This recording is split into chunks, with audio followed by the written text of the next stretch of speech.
Oh, hi everybody. You see I'm on? Wow. Oh, welcome back. I am Leslie Plazz. It is also known as Zazoo Plazz. It is November 14th, 2021. And it's later in the afternoon. I'm here in the spooky woods with all the dead leaves.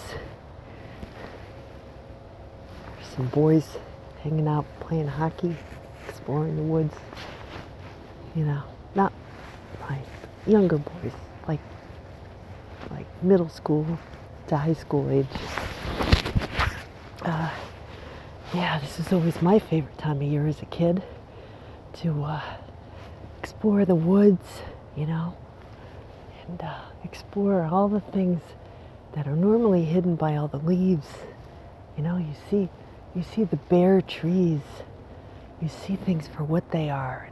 In mid-November, it's the last part of Scorpio season, the last decan of Scorpio season. And I'm like, oh, there's all these cool shapes and all the leaves are on the ground, and it's getting cold. It's got to be my favorite time of year. My friend Nori, who is featured in the Sally story in my book, her birthday would be today. So we're not in touch. Yeah, I haven't talked to her in years, but I guess she'd be about a few years older than me. But and also this week, Tuesday, would be my father-in-law's birthday. Yeah, and so my husband took his mom today to, mass and to go, I guess, remember him on his birthday and visit the cemetery and all that stuff. My dad was telling me they had a nice mass at the church I used to go to when I was a kid. They had a mass for all the people who passed away during the past couple of years, and because of times being what they have been, people couldn't go and honor them, have a memorial service at church.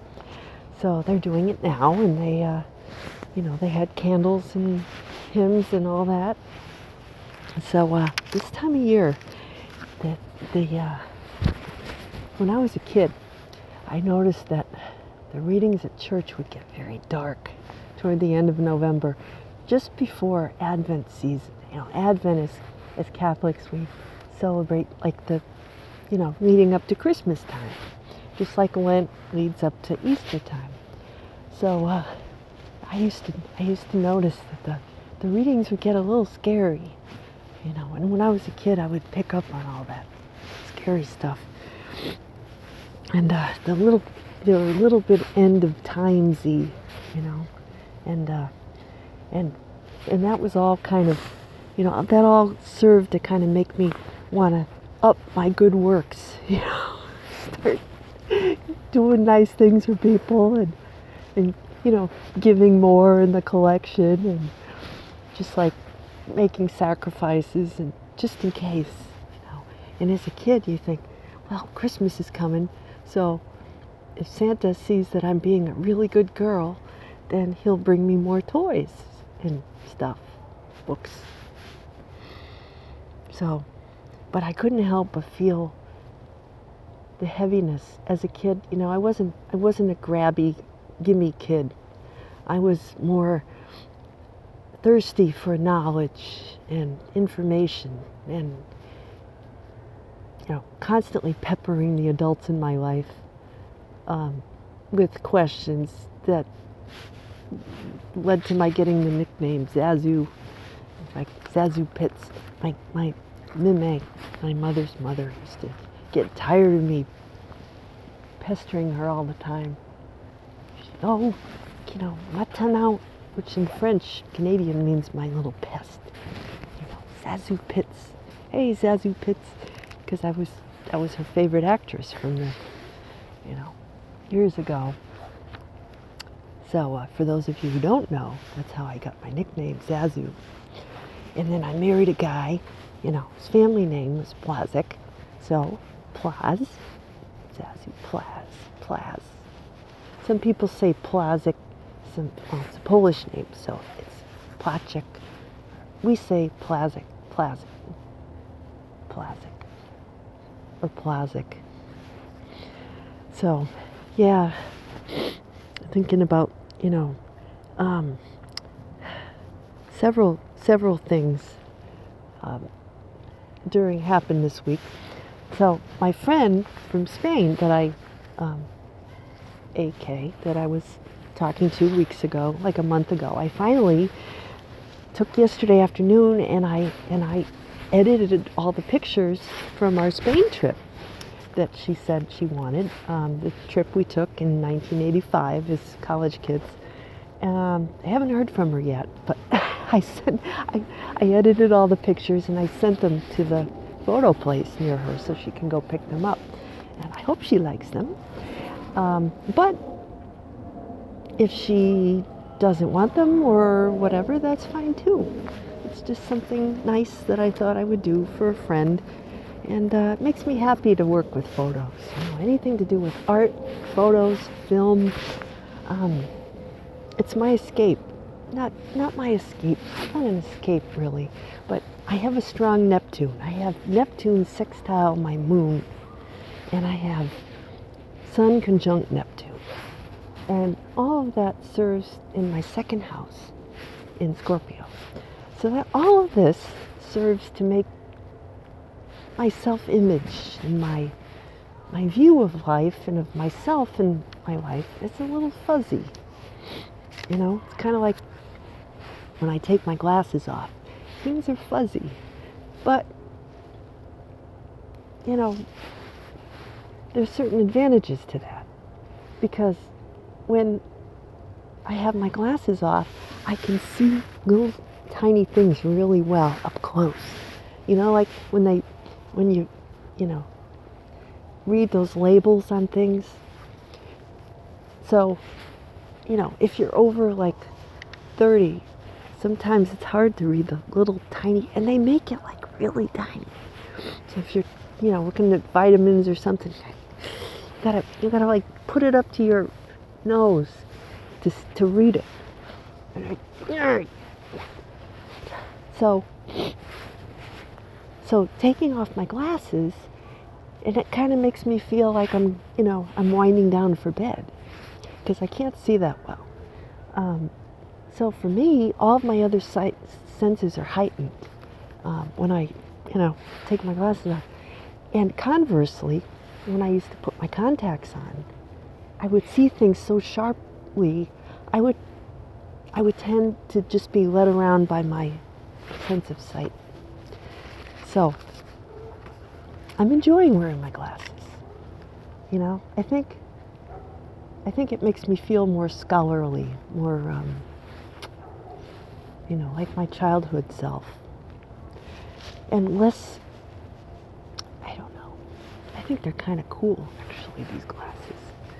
I couldn't find them at the store where you buy glasses. The lady came up to me, she's like, "Where did you get those frames?" I said, "I bought them online. They don't have them here. Can you tell anybody?" So, as a kid, my favorite animal was the owl. I used to collect tons of owls. I had them I had them hooked owl rugs on the wall. We had one of those macrame owls hanging in our porch on the wood paneling. The one with the orange carpeting and yeah. You had one too, right? Yeah. You just might have if you're watching this. So anyway. So I did that for my friend, and I thought, I guess I got something out of it too. When I started going through my Spain stuff, I found some photos of the group. We all visited Toledo, not Ohio, Toledo, Spain, which was just south of Madrid a bit. And it was the home of El Greco, who's a famous Renaissance painter, I think the 16th century. And this, we went to a museum. It was like a little chapel. And they had this painting, which I have a postcard of because I love it so much. And I also bought the framed print, which I used to have on my wall, and now I can't find it. It must be up in the attic. It's called El Entierro del Conde Orgaz. And in English it means the burial of Count Orgaz. Now this guy, okay, so you see the guy, that's the Count, the one who's, right there.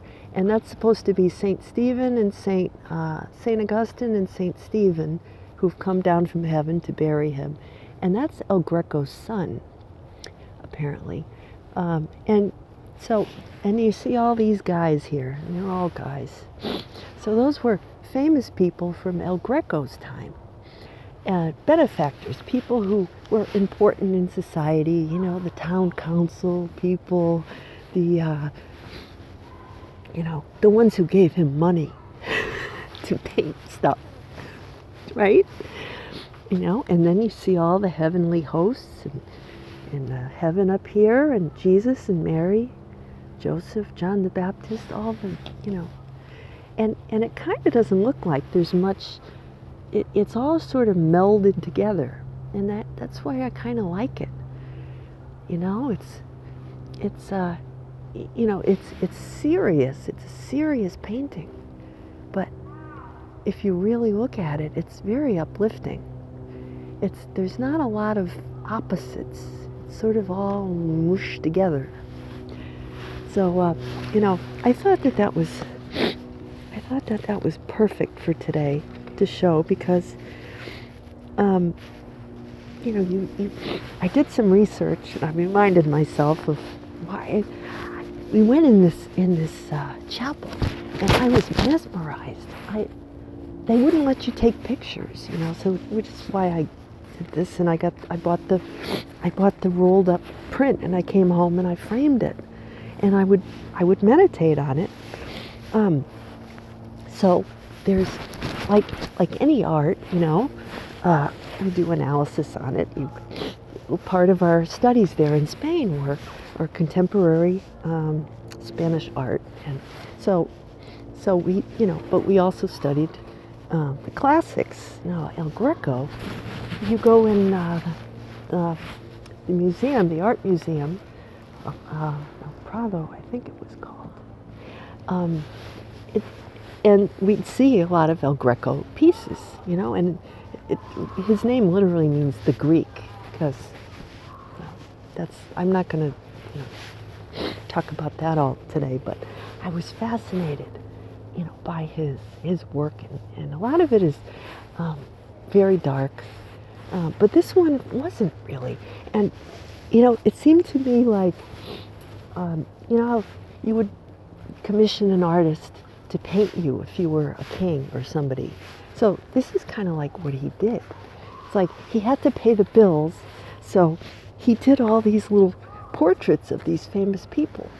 It's like today somebody paint a big picture of one of the billionaires, they are, to put hang up in their big mansions or on their yachts or wherever.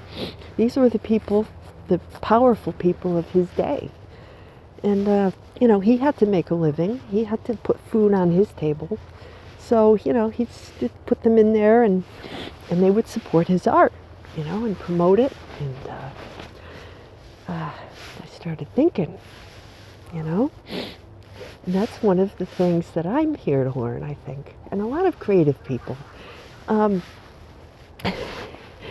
Sometimes it's hard to ask for money.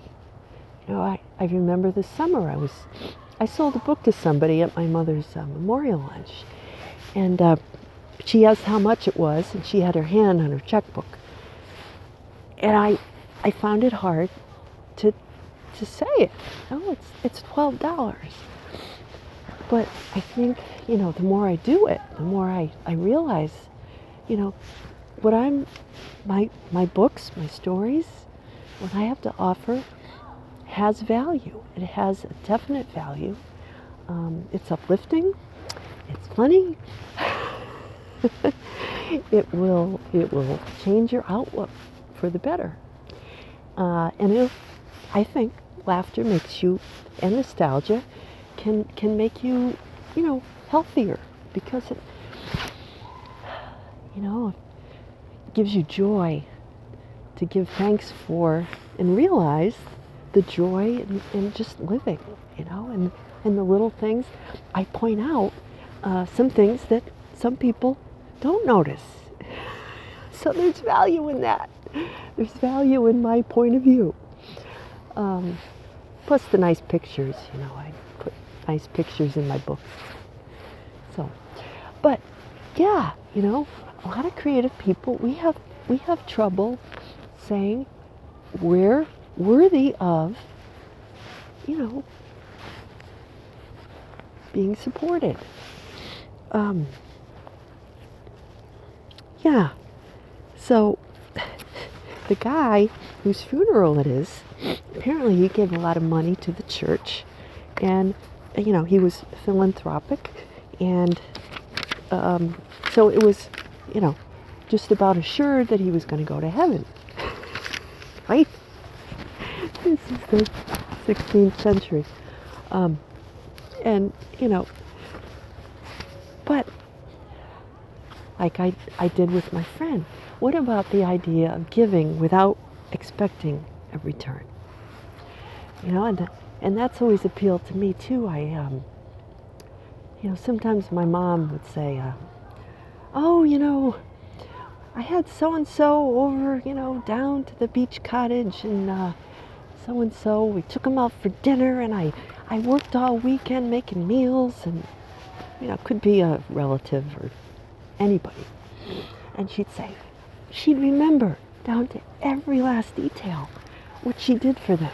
I made blueberry muffins for breakfast, and I made sandwiches for lunch, and then we had this for dinner, and we did blah, blah, blah, blah, blah. And I said, well, Mom, everyone loves your food, and you're entertaining, and that enabled everybody to have a good time at the beach and come home and have a nice, meal and really have fun, and it was her choice not to go to the beach with everyone. It's like, Mary and Martha, Jesus' friends, Martha, like Martha Stewart. She's the one in the kitchen feeding everybody, complaining. I had to cook all day. I had to wait on Jesus and everybody. And blah, blah, blah, blah. And then there's Mary, who's sitting there and listening and enjoying his company. So it's kind of like that, I always thought that was interesting, because my mom would be the one, who'd be in the kitchen waiting on everybody. And my dad would be the one out, sometimes he'd help her, but he'd be the one out talking to people, and he and I would be entertaining, and then Mom would come around. But at a certain level, she enjoyed that. I think she got pleasure from doing all those things. Even if she remembered, it's like, so-and-so didn't have us, they didn't return their good. I think in her heart, she did it because, that was her job in this world. That was her way of giving, assuring her place in heaven, and maybe sometimes that even gave her a sense of purpose in a way, something to strive toward, becoming a better a better hostess. And really, there were few and far between better than my mom at that, making people feel welcome, making people be well fed and well taken care of, and creating a harmonious home. And for that, I'm grateful.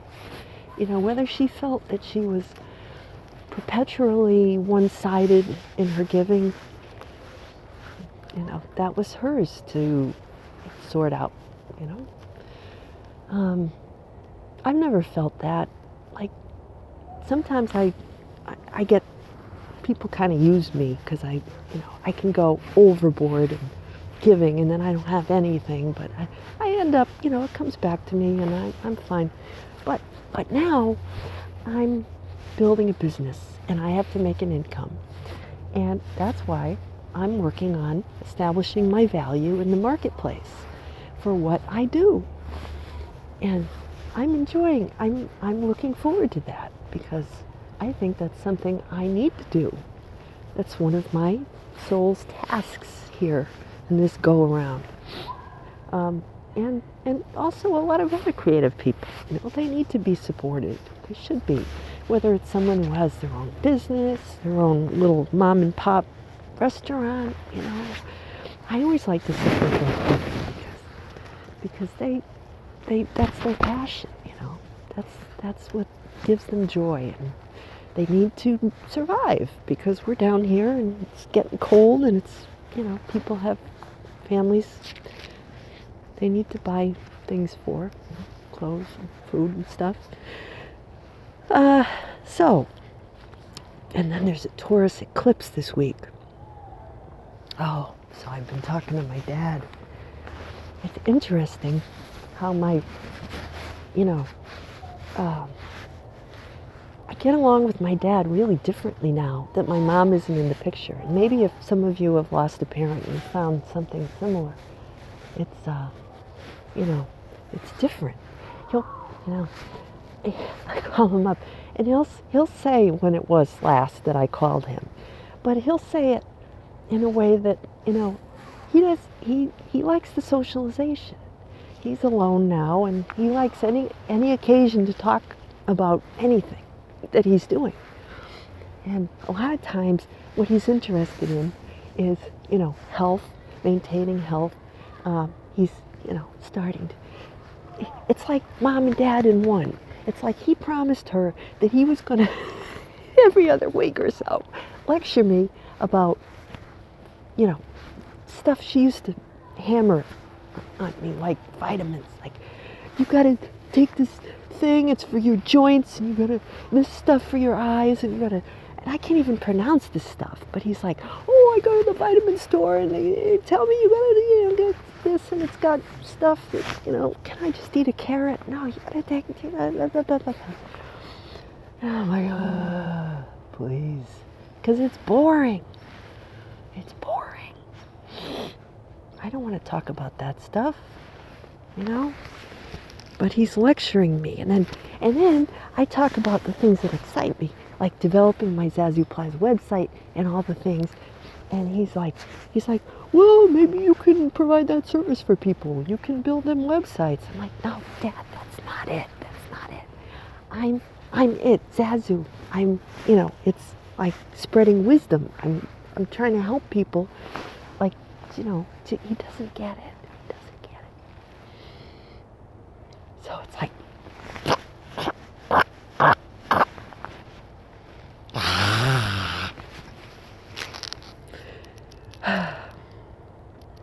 I get tired of it.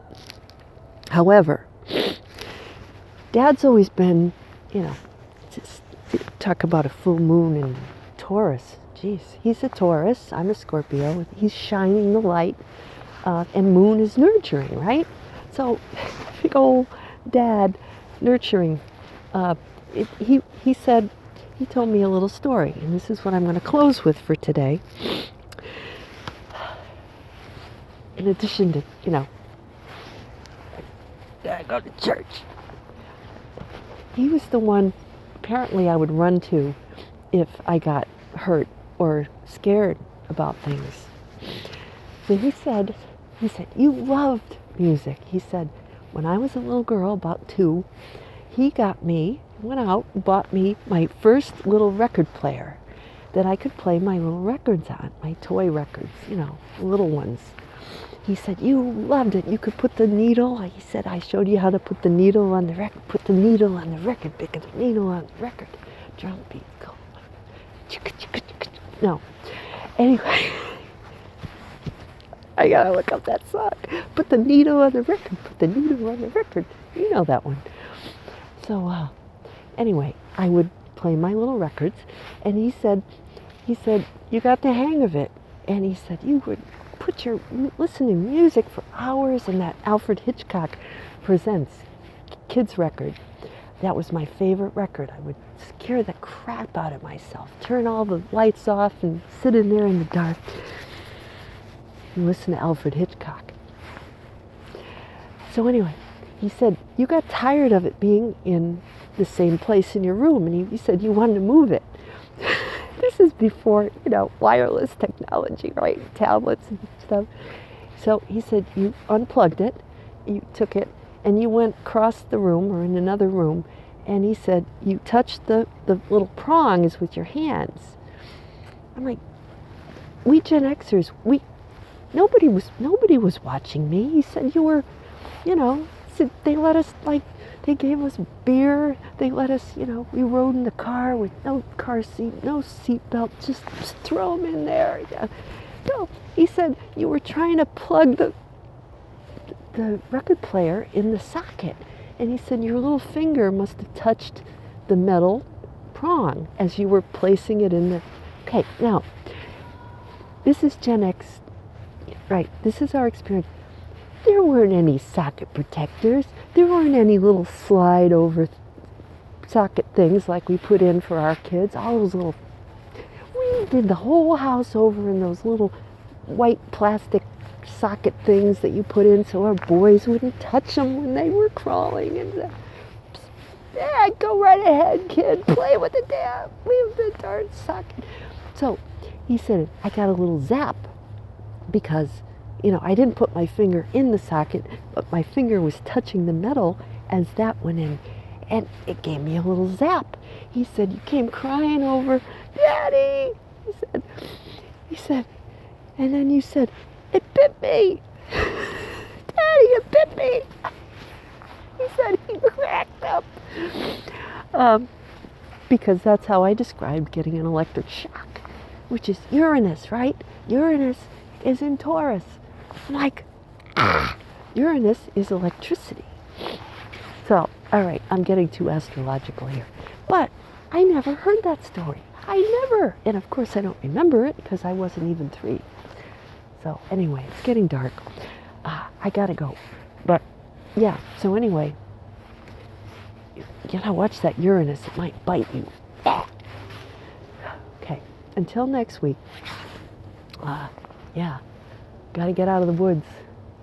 Okay, I'll see you next week. Time to go. Zazoo Plazz signing out. Take care.